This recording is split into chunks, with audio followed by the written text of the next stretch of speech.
Talofa fa Talofa ia te Samoa le atunu pele mo le fo mai fa nunga le le ta fo le lofa ma le anga le o le tua ia o se va po mo tatu programa le Talofa Samoa ia fo wa mama futa male sunga ya pule ia awale fa tau se ino le tatu programa ile ne as malo se fo mo le sunga fa fia alo se fo se mau alo le fa malo sin le ta fo pe fo le sa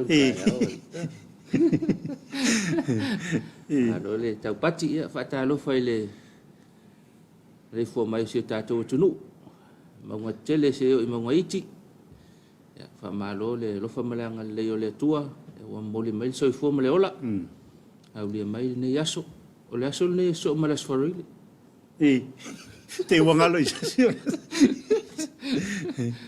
ke wangalo isi so le aso ne malas forili ya e fa malo si fa umal vai aso la ko fa vai ya wo la kinia on mane fa mana tu da pure no e tangata a o lofi mai le telo le mau me ia ngaro lo maso ia le wa batu fa mana tu o mo lo asto fias farele e foi desi vai nga foi le Davita e o lo las fa pe i so ke ia wa vili le mai io pos fa malo si mai fa uma del vai aso ko ki kia ke wale uma lo vai aso mo o kuso ko ke le nga fa ka fa solo pico fa nga solo ngo e ke wa me population ngai e misi fa pe so pu er ka ko ka nga le mo ko ma ia ya le pe ke mo wal me ho le mai ai pu e mai le selfie foi le yo le plaza kwa ngalo ale nga vini mai le kwa ngalo ala ka vini mai ke ya le sia mai dunga e sia la ngapos ya na ku ile plaza la fa fa ka nga so le nga vini mai ta ya nai va nga foi e manatu ya ni Emmanuel ita ya yo yo nai fa manatu ale ya mo tato ya wa foi nga so ngone asu ya se fela o mana to niule tato vata puia ma le tua sulai nai lo na lo fam lo na lei il ne so fo in so fo mo le ia pe un tapen am saunia ele sunga fa fenga ya fereti tuila ia ma le EFKS pitone in Wellington in New Zealand e mo le nga fa ftai telele sunga tai ni tao ia mo le fa ftai de ida foi pese mo de langina o vinga ia o tatalo ia ma le ufo ni tao fila wa inga polong ia fa manatu la vale sunga tatu tofi ia mo ia le tatu te ola de ise atunu o le fo me tu tasi wola sa lo tu ia ranga ia me la polonga ia tanga tai o Talofa ave ia le savili ia malungo nusipepa ma ia ele titile mata opue fa polonga ina tatu ta le tite tele pe ona tom tau tatu to filni tao ia tau ia na fa tomu mau tu pu le fa le nganga i le sunga i fa fenga ia wale vala awina nga le tua fa tama ainga pe le tua ia na me alofa o tino ma fa ma le nganga mo fo so fu la le ia wala vale vala awina le ngata fo i le kalesia fa pe fo i ainga ia onu ia ma se tatu tunu le tau malele tau tu mai ia mata po mai fo ia nga fo i le ta po inga al tua ma le no falo le ngata i le la telo tatu e kalesia pe tone fa Talofa tu ma lo mo no sta po ia ol faiva ia le tama fa i au wa tatu tau langa nei ta ia nga fo i le ta po inga al sunga tu ina ma fal tua pe fo le no fo inga lo nga mata to kalesia tatu pulenga Wellington o le lau mua te roa le ngol pulem tatou pulenga le lau mua te roa a whenga iai ma whainga alo tu ne yaso ma lo le alfa mai whanunga le leo le taia ia mane fa manatua pule tau mai o Wellington o le lau mua te roa ia no peira vai o tinu sile pe o kilani tau nu ia na pe ale o kilani le ia foi ono le tele foi o le population o to ta sa boy e au mau no lunga ia o kilani le na pe ia le o ne tone le la mo o te ia e o folo fa tar foi le o finga venga tofi le tua so se fat fai taulanga e tai o kale se tas a Talofa le la o fontele ia la fionga po lo sunga toina te fono e o suite te fono fai la tusi ma te tupe ia mo to faltua ma lo so fo manuia a Talofa na ia o tato ma to pension ma lo man malo ia o mapu man ngal ia le ngate ia na ia le fa pe na la finga venga sa mone ia fa pe fo la finga venga lo au mau papa au ia tunu e mau fa Talofa tu tato po kala men ni ta ma lo so fo manuia fa time lo tu ta poinga le ai manuia ia fa au matute fa ngai msu tato nu ile aso mle aso ta vita te manatu ia nga tau fo ina fa Talofa ile sisila tato malo finga malo fa Talofa tu le ale malo mo lo faltua su yao mo lo faltua ya o le fong fitalai mal sui fong fitalai ia male tamai tai pa ia mar kabineta ia male fono o fai tu la fono ia ale malo Samoa fa Talofa tu malo le ala ni tai au fo vi ia le lofo le tua ia le fo tu e pula mai malama le ia no fa wa fo tiu te ma faiva pio na tu tofia ia nga lulu ai fa Talofa fo i fa lulu ngom tanga lo malo lo tanga lo nga ese al malo tanga lo nga al malo tanga lo nga tu maoti ya fa Talofa tu Talofa Samoa nei ta fu fa Talofa lo fa nga lo nga uma tanga lo nga al malo tanga lo tu maoti ya malo le usu pe ya len ma fa manato tu lam tang fa malo si mai fa uma le fa uma va ya o le wa pasi mantua le e il fidis fai tau nga foi le e aso nga fu lo a e lunga aso lulu lo wa lunga aso tofi i fo lo ila e la wa tofi lo nga le ka ke i foi la ia nga le kuar ka ofi foi le ka fi ofi ke wa masau ke le la lu ila o wa pe wa i foi la lo ia na fa le foi fa tinonga o tatou fiau ma tatou ngol e na swa tu langa fa pena ia ke wa mana tu ma le foi la ia sa lo tala le sto ina foi le na lu ni sila le nga lu e fai foi ma o lia fa kal ko inga you kiss the floor te o fale ango le la lo kiss the floor i ka ko te wa ai te o join tu la lo ni ma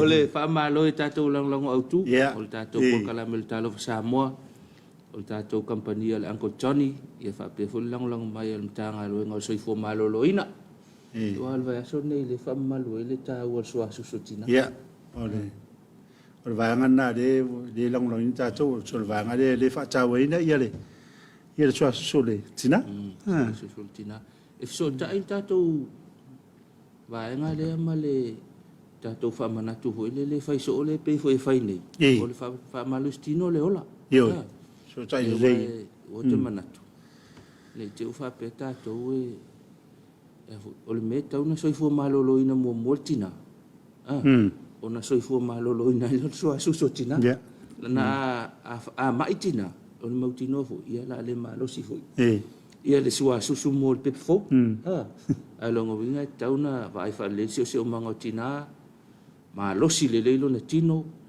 e ona le fo le sua susu mo pe fo lo na winga ia lo fa malo stino o lo tau sami le tau sami me ai paleni ma vai fa le lo si o manga le tu fa so fo malo lo ina o le mautino ia o le a matua le ia sua susu mo pepe ia fa Talofa foi le awa onga mis fa na wa onga na fo ta pena ala usumai tau ia fa malos pe ona fo tu atu e lo las frei lesone o las stof ia ai lava lo tatu sa ngale mu pena le ai le sau ti o le wai pe on fa atu o le mio pe si on ta o le ile o langa ma so i fuanga tanga te lave i o lan ti le ta o le meo le ta o le breakfast pe o le tamale le na te pusinga le aso le na te starting ale ia le aso ia ai le sauti ia a fa pe vo yo le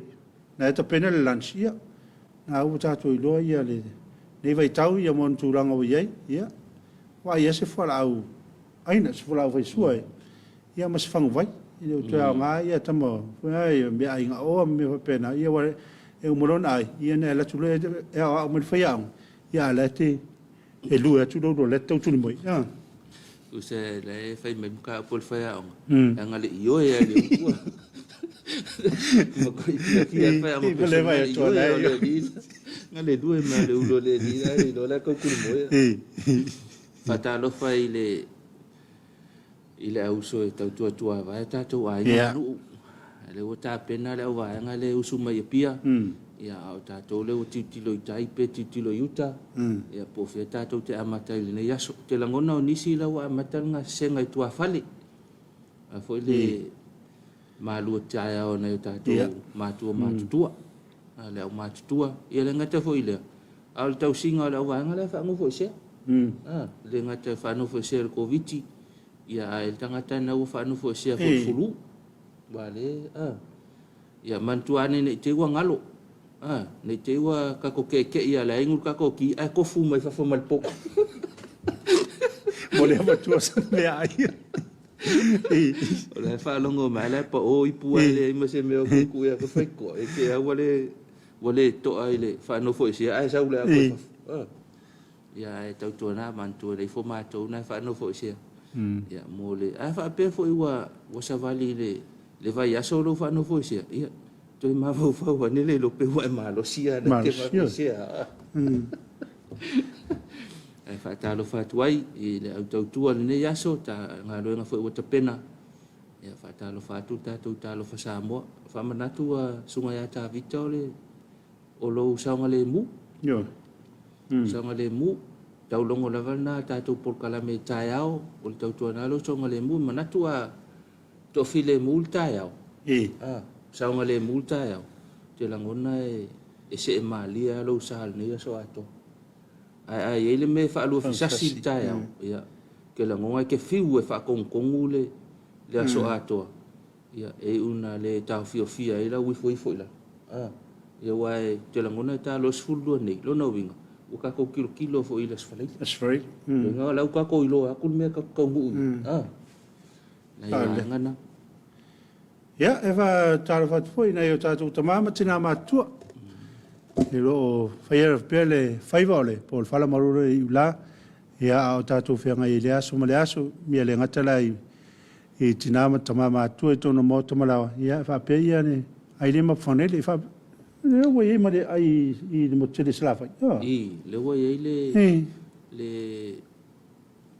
ai le o ma tu e sala fai o le ma wo le ai pe ya le ngo le longo I pulotu longo I pulotu se ai se te langona ma wo fa ma tu le ngo ai la wo ye no fo ngo le ma tu ai le mo tu sala fai ane ya fa Talofa tu ya tu so fa Talofa foi le o fe ngalo ngai ma pu fonele ile fiong toma sa ia va pera foi ngalo ngatua e ro lato va ia tau tuaina nei o tatou matua a Talofa tu tatou programa ni yesu ia mo ia foi ni yesu mo na fo fonga uma ta fa Talofa ile motu sai tatou so sai ia le sa fa felo inga mal tatou malo fa Talofa tu ia mai ai ta yo le kalesia ta yo le malo ia se yo la vai tatou pa anga ia mo mai tatou fa sa lo ngai ta tasi fa Talofa tu tatou por kalame ia fa Talofa fo ia manono ma polima malo la vale alfai le foi ngalo nga ta yo nu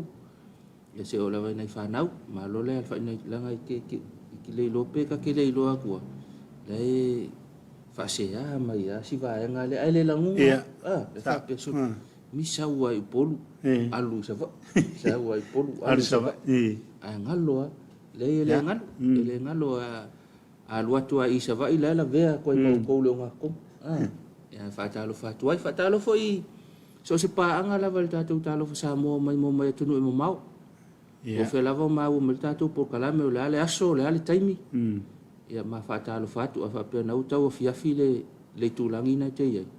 Ia malie le ma ki whakalofa ku pea ona o lewa. To a tāle fitu nei tātou ofisa au tū, le ofisa tū tono le whakasai nei tamalingi a pia.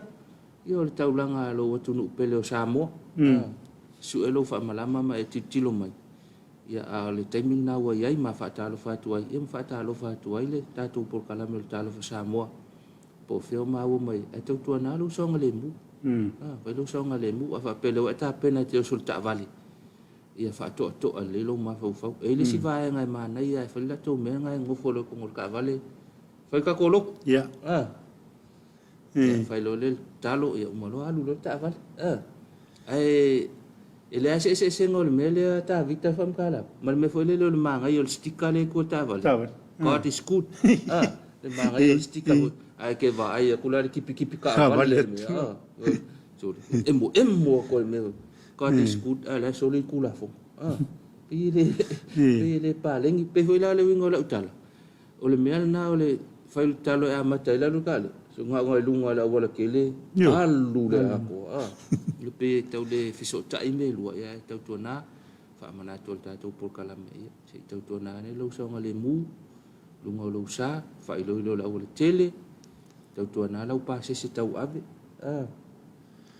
o le au ta vale lau pasese o le pasi ma le vale la titi o le van o le loli na tau ave le uta ia sisila nei nei vanga ia e masa alo lau ka lau ankele ia ilo kanga ka kuat e masa alo ia lo na winga wa fa kuai ga maliki ka vale lai ku lo na al na fo ia lo nga winga wa fa wa ave o leva no emili mai ka vale la ku ri mar kan ya na va nga fa pena tau to na anel ta to tunu wa fa ifo i tiu te ese le nei aso ina ia sa nga le mu fu ni ta ya mane te vam na to le sunga i medio le fa i tar o me na ren fa le tonta to a fa pe na moi le pora i le fa ia mo se talo ia le fu ta ia o to inga fo ringa na ai o le te mila ai to fai lau talo ia te ala mai fu ta on me fu na te mo ai man tu mo la ta un fai talo ina vai e solonga le ia lo waso ato le se talo ia o to inga me na ina na o so lunga la wala ina ona se ole o fa ti no le se afta va ia vai de o talo fam talanga ia manga ingo fo ia mo tua le kepsiano ia fa talo foi le tanga luenga o so fo maloloina o le tanga luenga o leo tanga luenga o fui mu o le tanga luenga o le vai tanga luenga o le tisi ia na tanga luenga ia o la tu fa tino ina le o nanga le luas fu fai tu lai le aso ia mara si vai nga le po o pio lina de vai nga de sa a le due mai le po ia malo atalo fatu tato po kalami ne tao ana fa o matala no pe fai lang a fa yo ye ni o lo fanga ia o mori me ye donga ia no ma to lo ina tule fa talo fa nei o tato vai nga le nga benga fa vai time ia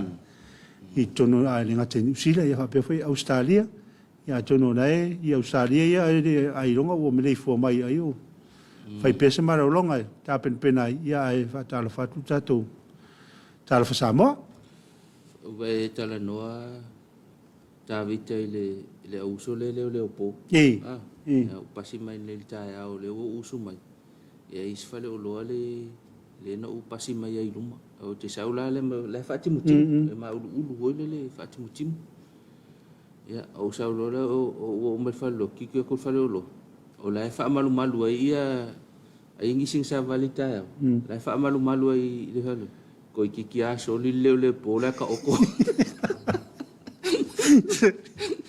no fia fe te fai le au so le fa malo e wala ma ulu fa ngwa ko ka pa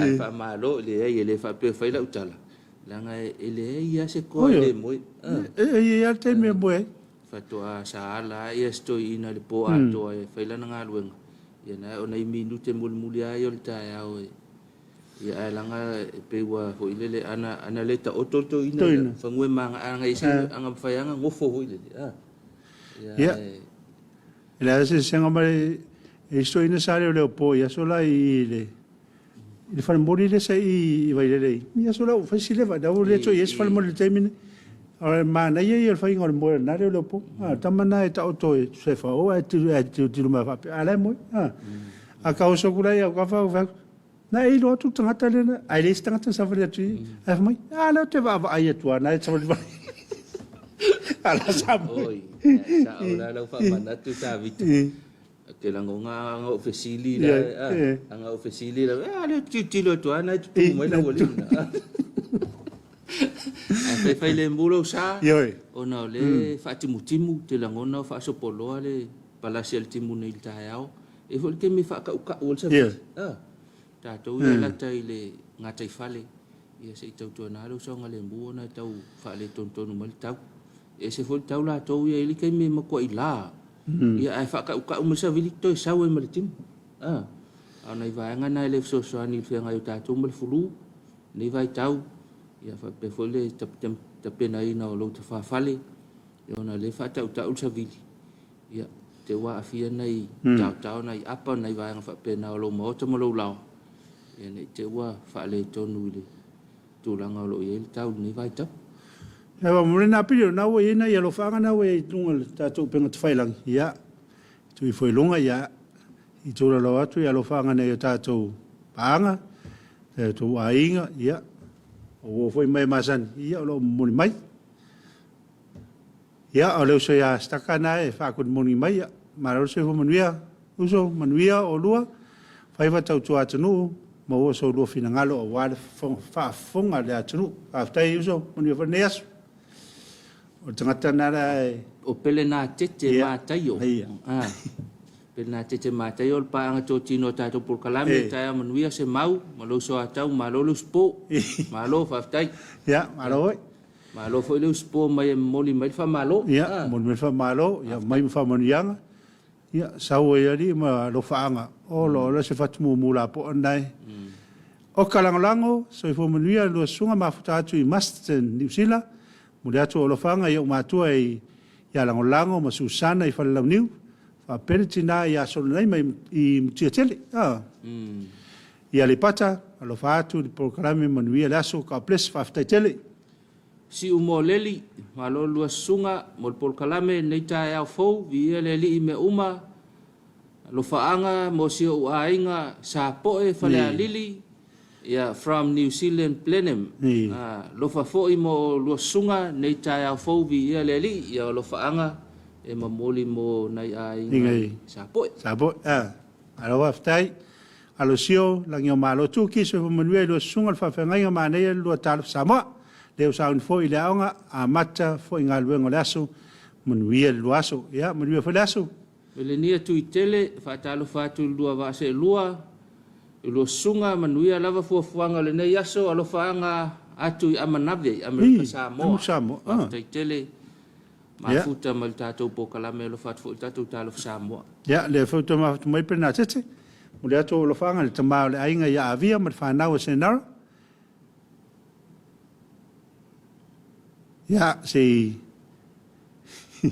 ko fa sol muri le ewa ya senara ma kuso sina and Evelyn tu ngane ya sio mtangi ni ma fa na vai teleuta mina msa tala ma le ainga I tanu nga manono ya lo fat fo I mo lo se mau mo lo so atau fa aftai mo le nanga ma tongo fie ka bless you po fa aftai tele ndia fo ni aso Robert Peterson mafuta mai tatou kalame fa Talofa atu Talofa le lua sunga manuia le luanga luenga le taiao ya alo aftai uso tavita se montafa ma lo nga lue nei tau fau ia lo sunga le foi wa matanga luenga le aso fa long long atu ni usila au kilani le lua por kalame le nei taiao lo fa atu si o tina ya si wia male ainga le ava ya le o mori o lo fanga o staka landmate landmate mo moli atu lo fanga le sunga fa fe ngai ngale fa ka sa le ava masau sole masau le alu la lo ka le nap ni ka la o le sole nap vai ke wa kista floa ka fa sunga ya Reverend Isaiah malifalitua eseta malu le kalesia malafi anga fa Talofa tu fo I le uswai O si o mātou a inga I avele nei, inai whanau, ia male a inga whaiaonga. Ia.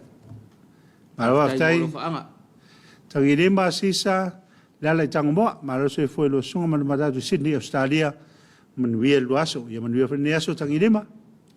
Mi wa mosa mafuta tātou po kalame, whatalofa atu lo vase lua, manuia lava po kalame, alofa atu, mafuta atu I mangele I New Zealand. Maro aftai, si umoleli, lo whaanga mai la usi, usila prenem, ia la usi ngaluenga ne yasu, ia manuia ngaluenga ne yasu siu. I manuia ngaluenga vai saunga le mu. Ia saunga le mu. Vai le fuma whanawhana ngai malulu tātou. Pena te mātaio, ia leu toi patipati mai tātou po kalame, le vai ngole fiafi. So le vai ngole fiafi. O le taiao. So le kau mau le wha. Kau mau le wha. Kau si vai ngale o mori meo la tau lo whanga. Ia te manatu la tu atu e a. Ia wa tau nei foi le tātou aanga leo le whamarastino leo la. Tā ngore te sine meo le whamarastino. Ia e hao ngā te lele a. Mai peo na whai atu. Ia o le mo le whamarastino e maa nei e le taiao pō. Ia na e tapena I lea. I po la sau whiau, ia po la uanga I whare ngaluanga. Ia maa na ia di sina whamarastino foi lea. O le pusta wang e tau ia le. Tātou taiao. Te loa tā vita maa nei o lau whamanatu le amatanga le whai mai o le tausaminga maanga ia o le kamar kaya. Breakfast. O le whaafita au le tātou. I lo manatu lau tele. Tātou e breakfast al whaspua. Tispovi mai ana pō. E mai le tītai au hoi le lea. O ingi mea whaafanga. Whaamawhanga mai lan kamanga. Luna winga o la utala. A whaapeo o le kamanga kako. E mga o mia. La lo whaamalusina. E walonga winga nga umar kama whaafanga nga mai anga pōko e ka okolo. Ka okolo. Te lango nga o ki a ko alo wasu. A tamaral nga a whai malau whaamalustino. Te lango na ua whitau ili. Ia au le taulongolongo mal whaamanatu al tātou por kalame le whaamalustino leo la. Whaamalustino le waenga le tātou soifua leo la. Wale se mau tā vita le whai mai le sko inga hoi le ia fu. Kalangoa ma le au ngaru ko inga ku leire me le o ko inga e fia whaamalustino. Ko inga hoi la ko anga le roku. Ka kulole ila wali ile fia whaamaluski. O ko I loa di elei o ngari whengaluenga ko mea. Ngari usu whengaluenga ko mai ko ka ko suenga. Elei umanga nga fua le tua mea. No le tua tus computer ya kam. Le ko ese laptop, le ko ese telephone, le ko ese tablet. Ko e whakoanga. Arang nga sau no foi le tua ya tang. Ite ai male afu. Fa mai lo la kalar ko ingal vanga. O le afu na, o fa malestino. Ite ai mai fa malestino. Na ai mai fa malestino. E vai. Ma ai pale ni la no me mata malan sama-sama. E mal fa malestino. Ai male afu. Ja, ai male afu ia o fa malestino ia la tua ia tole for hims. Ia po le afu stato fa malestino. Ole I ni tau ia manai fa fianga ia antu tali mai le fa o zato po kalame o Talofa Samoa.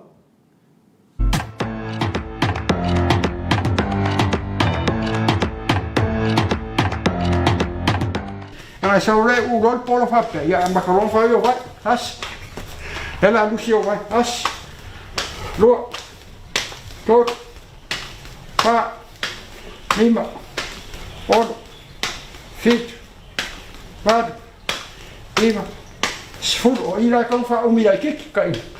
Langa lewa umura complete la lewa kia so comande ya koero. As do for fa lima on fit vad Iva sfur ya one more on sa kau kier on sa ya as do tot fa dim on fit mar Iva sfur ya rawa ka hai mai ile ka ua ke leo o lewa complete ka ko fakafaka o lima langa e lako ile koko ko fa lusi a fa pe o ngai sa sale nga ngoi ki ya nga vai ska mai kanga ngongi fa fo kero ke fai me ai ya fa ftai exercise is life fa Marustino o Leopa.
ta se male fa malustino lola mai le sunga ya tole fo ia a matai fo lu taiao ni taiao pare fa manatu sto yo tole fo mana ia fa manatu ia a ole te langona te lo lau matua ia ole ko ngafikian me ia me lo fa ko yo le ku i male ia ole me mana ia o sto yo tole fo ole saval ia saval valia o ia le me le saval valia fa ia fa marki le te langa foi ka le fa ia por ku i wa saval valia ia fa pe ia lima ai vaanga o nei fa malestino fa fali fa Talofa tu ai ia su fionga tole fo mal tato fa koleni le Hims Fitness Center ia lo so son mal tato por kala mele ai lango ina ele tanga luenga vaanga so fo mal lo ina le HIV AIDS o le TB po le fatfata vai ia fa pe fo il vaanga kanesa ia tato por kala mele o le fa malestino le ola o le tausami paleni o le tino paleni tino momosi soifua umi awa o le faamalostino o le vaega o le ola ia faatalofa atu ai foʻi le kolisi tua sivi ma le faafiafiaga le saolenita ia male ia e faatalofa atu ia tuina faatoa e mau ma le tatou polkalamelenita ao ma le o le soifua manuia ia e faamoemoe o le afalefitu le taeao nei ia faatasi mai foʻi ia se sui o le whanaloa whatuang, ia wafoi latou whatatanoanga. Tōronga pule o la toi whaisisi malolonga. E tātou toi whaila i taia, ma le sunga ia pule. Ia a whalei tūra e whitu ia, una whatasi mai leo o le whanaloa whatuanga. Ia tu se mana latou whatatanoanga. Ia la tuatu le sunga ia nāpiri. Ia, mo sina whawhiwhianga popo. Ia, on tātou toi mafutai lea.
mo tātou po kalame ia o me fo te me tātou fa tatanoanga ia mai le fale o lo fa toanga le o mama futa male sunga yastina ia a tātou po kalame ni tau ia malo se fo manuia stina ia tai manuia le sunga ko se tai ina e mesila vale fa fo anga sio tātou tunu e mesila to mo fa yona ma wa me tātou fa tatanoanga ni tai pa Talofa ma fo lo fa tu fo e tātou ainga ma wo me tunu ma ia e me se ia tupu mai e se tātou atunu o sungai whawhianga inga ma la tau whale tua ia e me se o tātou tinama te mama tua lo whai al whai wa tapua ia lo whai wa whana pa Talofa whawhilo e tupo i te mau malawa Samoa whai ona whalongona mai le nei tai au ia e me se lava le au whai le au whai whatoanga ia lau whai la fumanu ia mai la tau lava ngalua ina le wau nei tai au manuia ma lo seifua ma lo lava langi ma ia le Talofa fo i sio matu lala e tolu ine ngate lala nei whai tele mafunga lei ia e me se fo i lala i motele sa la whai ma lo fo i lala usu ia i tātou lava whai ona maua mai nei whasalonga nei tai au ia tai au manuia lau sunga e pe mo ia la nei e pe pesta la nei sare lo e sa le la vala sa no ngani pasitsa ya ma lo ni tau ya o per ta o va ta no nga i o pe o le aswap to le la tra mo yo la sao tama sa ni ya pe ye ni la i fa la u lo po ya wa fo ta pen penatu vai te li vai ya fa se me alo fa se tonga te se i se o lo mai tono le para lo fa tong ia mo le sa tama mo nei tama fa te longa na pau le to nga ma lo fa wa nei vai tau ia mo tele lava pe fa ta furu na fa tanga tele sa tama e pe e tele la sa tina te longa na we sa o te le atu na sa mo eni nei me alo fa fu mo nei tama ia fa tai la va le singa me la no ia io le amata wela na po kala me tala fia la va il steo tātou atunu la tau lava lo maua mani pasalonga ia o tala fia tātou whale o loa o whapa uina o matau mo le aso whapitoa tama neita ia le amata tunita ia wa le lo mani ia le o whapa uina o lava o loa si tātou whale o loa i le se fulu pasene e whapea rano na whamara ma ina wa ina i mea ane fisili e whapea so whatau lava e whain ia ole a whapea e whailo whatau e o lava tau la mana o se lau tala ona maua leo loa vanua e maua leo se food percent o se whamama avenga fo ina tatou kampani wala o whatau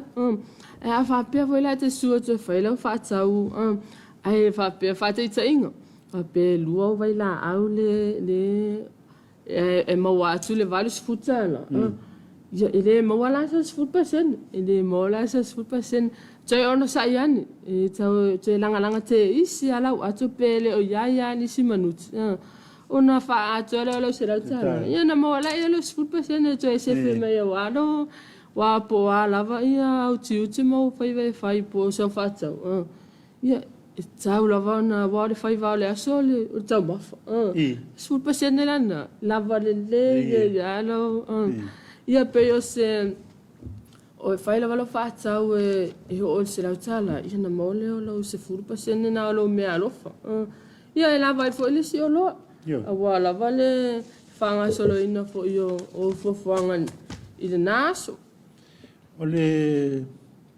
fala wi lo le mo lo mo pe na ia ni o lo fa pitoa o lo ia fala wi lo pe ona uta o so se o lo ala va tono fale o lo so se o lo ala o lo uma la va pa o fu pa se ne pa pe o lo fa se la sala yo wa pe sa o ai e lo sunga le vai a sutua na yo ma to pe sa o ya o pe foi si le va tu le tu sia tu le sa to fare o te nga le ka se ku la wa anga fa pe la wa o sa o le se mangu o era le amaka ia ke minga ka ko fara biloa me nga nga o sa ke fisilia ko pe sa o ya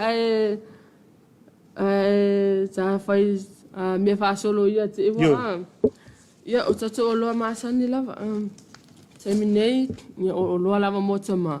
Ia i olo ia i tātou pā waia po tātou waia pā povi. Lua lava tātou tu inga waia, o le waia la i titi. 5 selau mita, ia e mese le tātou waia tolu walu 5 o la to mita. Ia ele ngata i lea. Lo mo whai tātou waia lea mo mā moi. Lo mo whai tātou waia lea mā moi, wha futu 5 mita. Mo whai tātou waia pā puaa. Tolu futu 5 mita. Lo mo vela tātou chain link, po tātou waia la nei e whai ona whai le pā le whale, ia e mese tātou fish trap. O tātou oloa uma lava nei, e awha pe whai e lau whitwhiringa. Ia olo wawa noa le lei lava nei, wai tele lava o tātou au whai whatu anga ia asia tātou company, o tātou wha pēr mai. E wā whia e ana a whai sepa Wā whia ea. Ia taimi o lo wawa noa le nei, lava nei lo wai e si 4% no se tātou company. Ia piso soane i fwoi e te oe mo whainga whātau. Ia ele ngata lai nei, o lo mawa fwoi e tātou idiafi. Tolu lava e tātou i tu ainga idiafi o lo maua le tu ainga le eko, o le solo. Ia e me se fwoi o le pio tafu. Le si vaenga ta ua lava o lo whapea, o lo alava ni au ngai tātou tama. O lo mo fwe tātou farm bike, po tātou pāsika e mo whai ona ti eita ina i utama ubanga. Whaunga ina e le ngata fwe ina le i le tātou lafuman.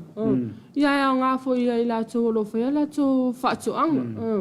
O le tu le leina tātou o lo alam whai ona awina mai tātou company. O susuani tātou whawhainga o fia inga luenga tātou au whai whaatoanga.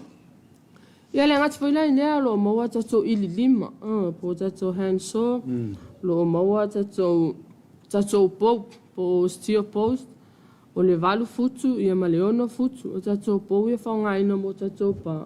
Tama malo losi lava. Peta i luas futa usanga o lo o mawhai pia ona le leima ato atoa le lei o tātou loa nei. Lo mo foi na tātou Maia Sele Povi, South Block, po tātou Masima Povi. Ia, o tātou me whainga ruenga, e le ngata tātou fencing plier, o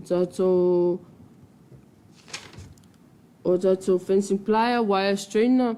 Ia, o lo maua lava, o me whainga ruenga lava o me whaunga ina e tātou pā. O lo mo whai ona maua ina tātou whale o loa taminei. Tātou waenga la leo le fisheries. O lo maua tātou upenga. O lo maua tātou upenga e leo mawhai ona e le i whaapuruina. Po tātou incomplete. Ia lo maua tātou upenga ua uma ona whaatonga le leo ona tōtonga.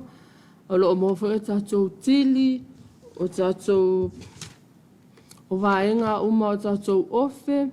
Lo maua ilai i tātou company. Pau whaangota le lei lava. Tātou pau whaangota. Ia ele ngata foi nai lea o tātou se e vai a au po tama unga wai po le wapa. O no o tele male ano no ai tātou supply. Tātou whale o loa umana i tot. O ofu whaola, o tātou maka whaangota, o ngu fee, o ofe whaangota. O lo lesi vaenga tāu, o tātou pulu ia whaapuluina, tātou penga. O lo tele tapalaya tātou company. O lo la upea tātou o whaiwhaiva. O tātou o loa umala nei. O lo mawhaiwhai o na maua umala vai tātou la nei e tolu. E le ai lava se mea e te tau a whea ai le si whale. Pe te tau masarisalo o lo tofu umala la nei tolu. Ia ma le lava leo tātou sapalai. O tātou vaenga o lo maua whaila tātou whangavau. Wa le si o loa tā ua lava nei wa ia i la tau ia e whaia le whaiva nei. Lo tele ma le anonwa e tātou whangavau. Ia e me se whai la tātou vai la au. O lo tele ma le anonwa e tātou vai la au. Tasi le aso, fitu aso. Ia o lo mawai le tasi lita, 5 lita. Ia e me se whai le 2 lita.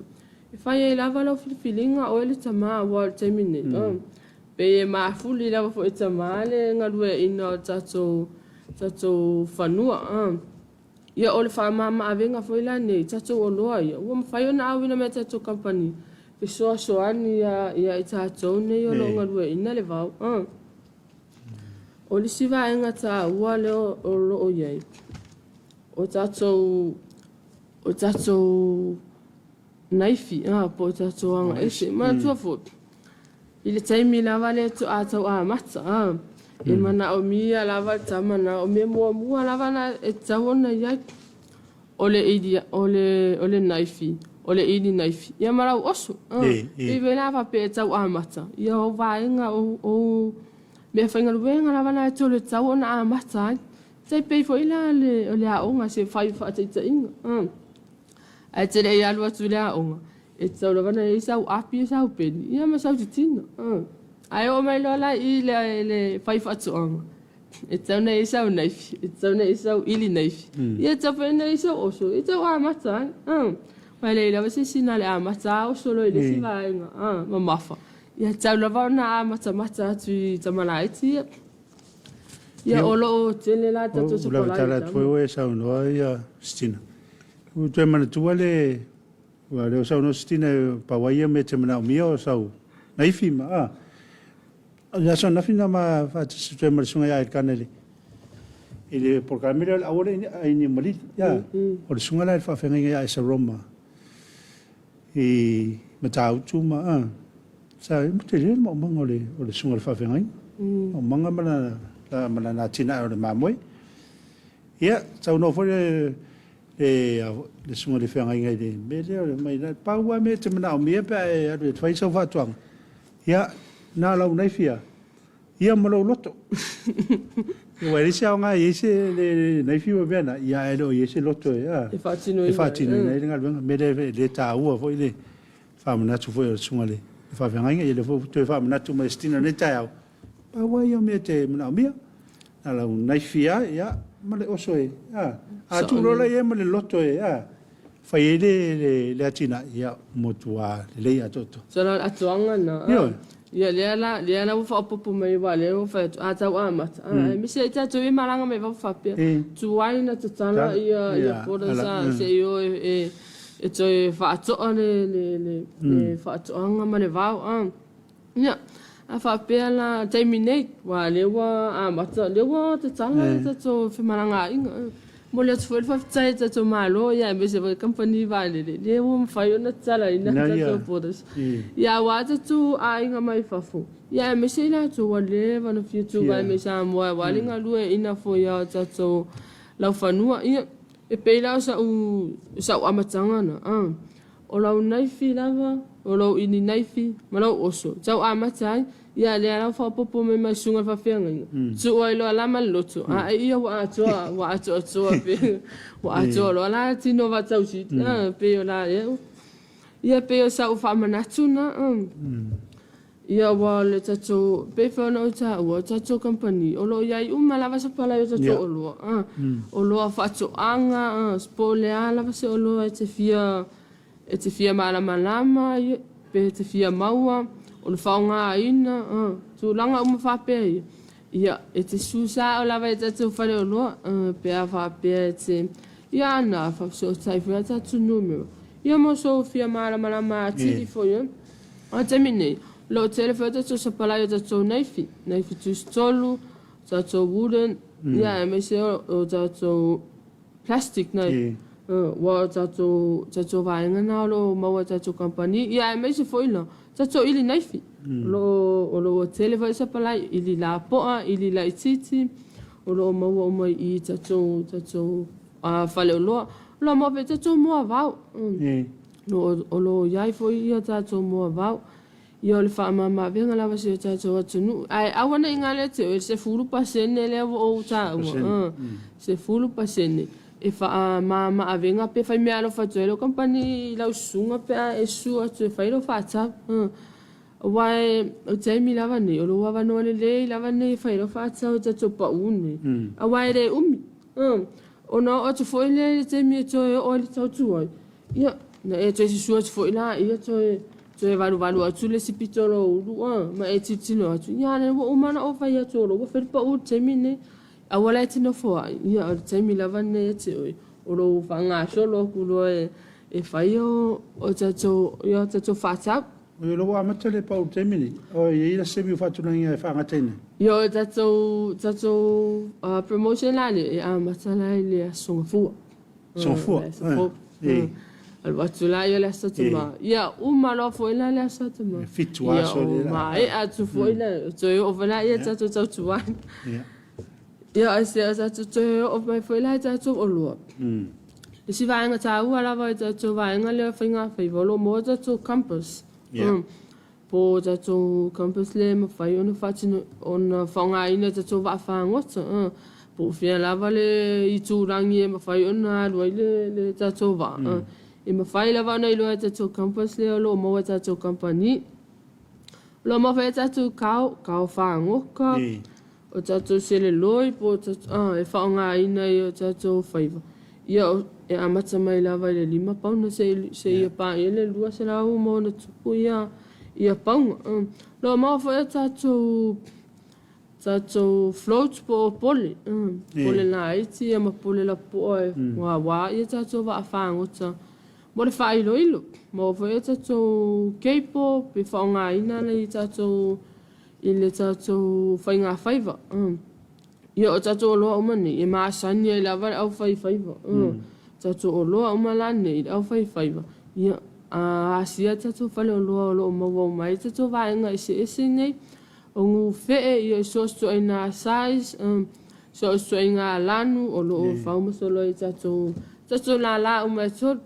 Pero o taimi nei, ele o auta mala lava lo company tatou o loa. A wala lava whamali e ina o le malu fwe se tatou atu nu. Ia o mai lai tatou safety, o lo maua tatou overlola, o tatou se e vai po, o tatou gum boots, safety boots, o tatou protector hard hats, po tatou pūloia, maloia, me whai ona ka waina ilo, wau ngā ruenga o lo whaiane le la, lo maua o mai tatou whale o loa. Ia ele ngata fo ila ilea, ia o lo maua whai tatou mea whainga ruenga. O piki, o lo maua tatou suop, o lo maua whai tatou oso sipulingi, o tatou kolopa, o lo maua, o tatou koi, tele lava sa palai o tatou o loa nei, ia wa lava o tatou au whai whatu angar, au whai la fumanu, e me se whela au whai whaiva. O tatou o loa umala nei, o mwhai ona whaalu temi nei, ia wa lava la sa te ma, o nei ngalolo mo whai tatou claves e pui mei o tatou o tau a ao, ia mau mato 5 wa, fo ile whaatino ina fo io nei, o tatou ngaruenga ile asa i le la. E tatou vaenga nei, tatou mai a se le povi o lo tele tatou supply, o lo maua e tatou whale o loa, mo whai tatou chicken wire, o tatou o loa o mani, o lo mawhai, a tatou asia lava tatou whale o loa. Tatou whanga vau, tatou misblower, moa vau, ili afi, o lo maua tatou whale o loa, o lo maua whai tatou leaf rakes, o lo maua tatou rake, lea lako ua mea. Ia me se whai tama plastic foil, ia o lo maua tatou whale o loa. O le si lava e ngata ua lava, o tatou marketi lea online, o lo whaatinoina lava taminei, o lo whaatinoina lava taminei, o lo vaaia lava foi le tele o tatou tangata. Ua mwhai ono whaatinoina o lato whaatau i tatou marketi online. Ele ngata foi lai le tatou Samoa market. Ia e mei se foi o le maua app o lo whapeo na whaungaine tatou o tonu lava si o tatou atunu. O le tele lava o tatou whaatau. Ele o visi lava se aso ma se whaatau mai o tatou atunu mau. Ia o lo te tala pela o nanga lea si o tatou company. Ia wafo le whawhaingo fia ina foi o whaatau inga si o tatou atunu. Wa le si vaenga. Ia wa tu whawhaingo fia whamani. Ia wa tau le savali lava su ele o loa. Le su sao atu lava. Piki sao lava le o loa le o umona whaatau ina. Wa le stui ngā whai a whaatau e mana o ia. Tasia le. Sa o le. Wharoa e aru iei. O le sefe ina whaore taimi. Sa o le lava. Ia le lau mo umai.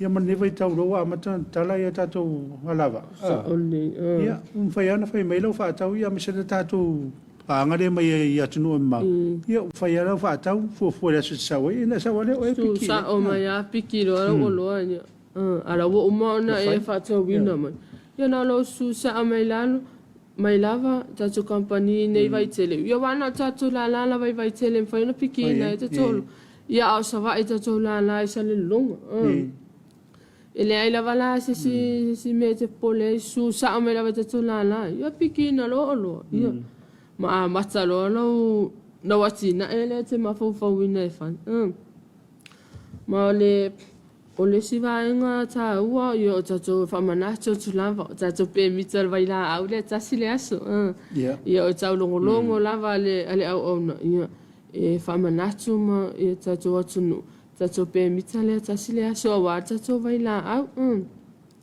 ia lo usta ia lava fo ia tatou tu la funu ia le a whapea ona whaingo fia i fo ia tatou ngalwenga au foi nei se te na ia isa le au foi fatau ia mai matou foi o i ole fale o lo o no nei foi tu langa le sta ia lava tu la fono le malo ia malo foi fatai to malo ia wa foi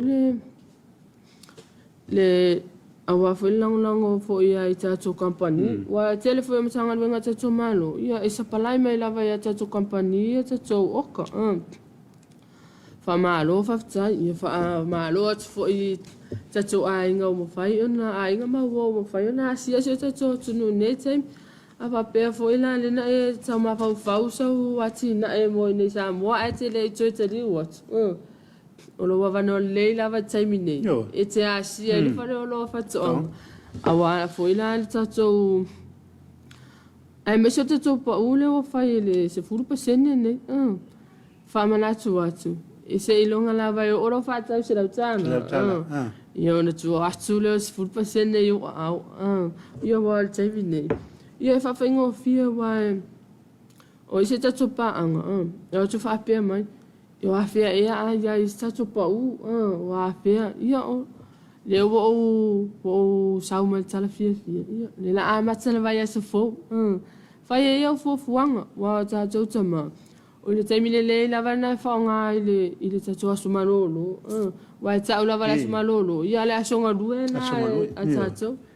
Ina nei mea ane ua whaapea. Ia le ima ia sea. Le ima se vai la au. Ia o le sivaenga ta ua lava na taimine. Ia o tatou whalawi loa nei ma oa ia le aso whapitofi o tama. Tatou whata ua ia le aso tama. Wai tasi atau sang. Ya e mese tatu tama waloa foi la tu tau tua inga o nuu e mese ka le si. Ora vani fa pe tu se fai se si de. A fa pe wa ma fa fa we.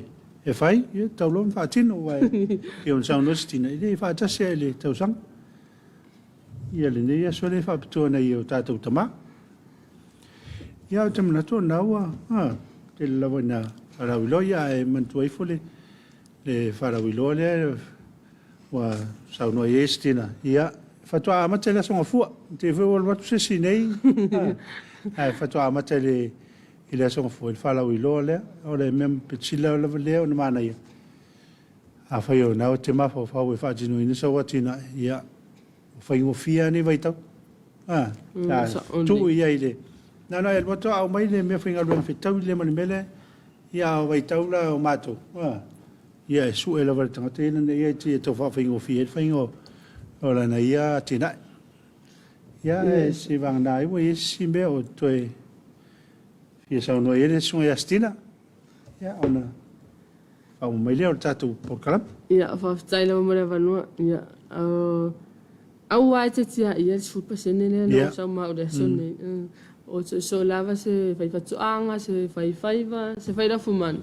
awane etia yes food pasende ne ia ole evatule faftai ne tula le taiau ia e tato paanga masani ia mai se tato o tato paanga masani ia mai se tato mtanga venga lo o auto va tula va tato company ia ma to tenga lue fa tasi ia wa fo ia la to lo fa nga ina la to matanga wenga malo whaftai le lango lango. Ia whaftai tu fo'i ile au whaiwhaiva, e wai le asala wase aso ma le asia le au whaiwhaiva, ma le au whaiwhatoanga, ma le au whai lafu manu. Tato whale o loa awa, ia o loa o loa mwapea ona fia mana o mia, mo lato ati nae, ia maa lo la vale ngā lue, maa lo le tautua i nuu maa la whang. Ia whaftai fo'i i tato maa lo, ia lia fo'i wa tala tato whimana ngā inga. Te telefonu manu se tato watunu, whai ona au tawa ame se tato watunu, ia. Olo awhapia lawa lo e fuafua mo sa wati nae, ia sial whare olo whatoanga mo e tali umai o mana o ngai me tau whatoanga. Ia alwhaftai atu fo'i i le whale inks and fabrics, ia awa fo'i lo ofu mātanga o fie o whai ona tau saunia ina. Ia, o mole atu lawa alwhaftai i le pūlenga, ia me se tamaita ia sina ma live, ia whaftai lawa lango mai, ia whaftai wa lango e tatu por kalame i tai au sofita i tas. Ia, ai whamaro whaftai atu fo i tatu paanga o whai ona maua mai le nei whaasala launga i le mai se, ai e le ngata i seo tatu watunu. Ia, ai me seo tatu a inga maua lo whapea ona whalongolongo mei atunu i whafo, po atunu mamau. Ia, o sa u whaftai na le tu la tai a tapo kalame la sunga ko sita. Ia, mara whaftai, naua e whafonga Samoa le. Whalau i lofo e wa sunga male sunga astina ni tau. Ia, i lofo e umau e tunu le tatu whare o loa o whatoanga i whaifo i elau fofang. Ia, o le whalau i lo nai o le whatoa amata li vaiaso e le asunga fua. Ia, awale asau tama. Pe o le whalau i lo mo le asau o tama. Ia, e si. Atu atunga i le mea le tisau le. Tau. Ia, o le whaftai mo le awanoa, ia o le o sau mamao lava i le netai au. Ia, ma o mo ngā maro whaanga o mato company ia leo sunga. Leo sunga lo tūrai me le po netai au. Ia le o saulia e tato company. Ia, se mea lofa nei mo rau sunga. Whaftatel. A o loma atu ai po ina sao tama.